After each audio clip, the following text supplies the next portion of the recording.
Tollywood young beauty Niveda Pethuraj పలు super hit చిత్రాల్లో నటించి మంచి గుర్తింపు తెచ్చుకున్నారు. తెలుగులో పాగల్, ఆల వైకుంఠపురం, బ్రోచే వారెవరు చిత్రాలలో ఫ్యాన్స్ ఆకట్టుకుంది ఈ బ్యూటీ. చివరగా హీరోగా తెరకెక్కిన దాస్ కా ధమ్కీ సినిమాలో చివరగా కనిపించింది నివేదన.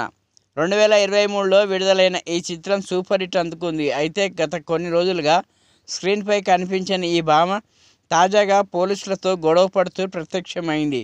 నివేద పోలీసులతో గొడవ పడుతున్న వీడియో ఒకటి ప్రస్తుతం సోషల్ మీడియాలో వైరల్ అవుతుంది. ఆమె వెళ్తున్న కారును తనిఖీ చేయడానికి డిక్కీ ఓపెన్ చేయమని అడగ్గా పోలీసులతో వాగ్వాదానికి దిగింది. నేను డిక్కీ ఓపెన్ చేయను, ఇది పరువుకు సంబంధించిన విషయం, మీకు చెప్పిన అర్థం కాదని పోలీసులతో వాదనకు దిగింది.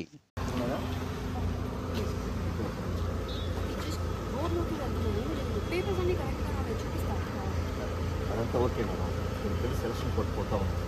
మా ఇంట్లో మా ప్రోటోకాల్ మాకు డిక్కీ ఓపెన్ చేస్తే మేడం ప్లీజ్ కొంచెం అర్థం చేసుకోండి.